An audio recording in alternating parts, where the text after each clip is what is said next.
Aujourd'hui, je voudrais aborder avec vous les notions d'état de droit et de droits de l'homme. C'est des notions fondamentales.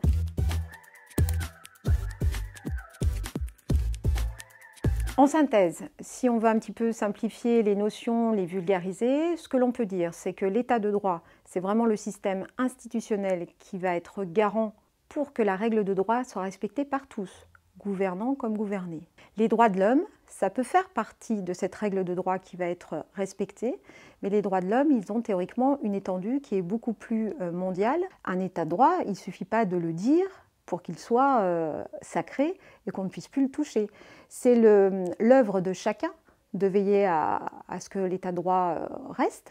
Aujourd'hui, on est dans un état d'urgence sanitaire. Quelque part, on pourrait se dire qu'on n'est plus dans un état de droit. Il y a des textes spéciaux, des ordonnances, des décrets qui peuvent être rendus, qui ne respectent peut-être pas tout à fait les principes qui sont prônés par la Constitution. Si on me confine, je ne peux plus travailler. Est-ce qu'on a une atteinte à mon droit fondamental de travailler? Il faut rester vigilant pour que l'état de droit soit existant. Le barreau de Lyon et donc les avocats du barreau de Lyon en 2014 ont eu l'idée de créer un fonds de dotation pour permettre de promouvoir et puis surtout de défendre ces notions d'état de droit et de droits de l'homme. Ce fonds s'appelle Agir. C'est des associations, des institutions qui nous présentent leurs projets, qui doivent avoir un lien avec la défense de l'état de droit et des droits de l'homme.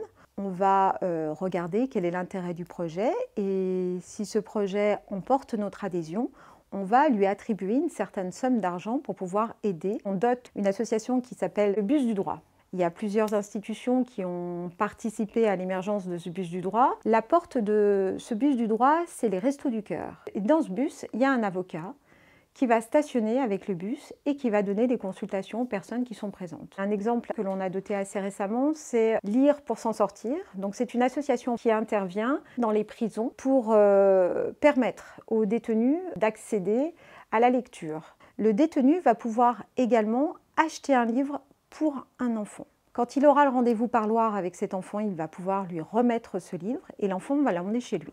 Ça permet aussi aux détenus qui sont là pour purger une peine, on n'a pas à discuter sur cette question-là, mais de garder une certaine dignité dans leurs conditions d'incarcération et ils ont toujours ce lien familial avec l'enfant. Le fonds a besoin de soutien et vous comprendrez bien que ce soutien il va être financier. Chaque avocat du barreau de Lyon participe par le biais de sa cotisation au fonds de dotation. On a toujours un retour sur les projets, donc l'argent n'est jamais donné sans aucune garantie.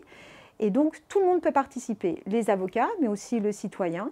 On peut faire un don par le biais d'une plateforme, Hello Asso, et puis vous pouvez aussi passer par le site du barreau de Lyon. Il y a une petite signalétique, fonds de dotation, vous cliquez et vous pouvez faire un don.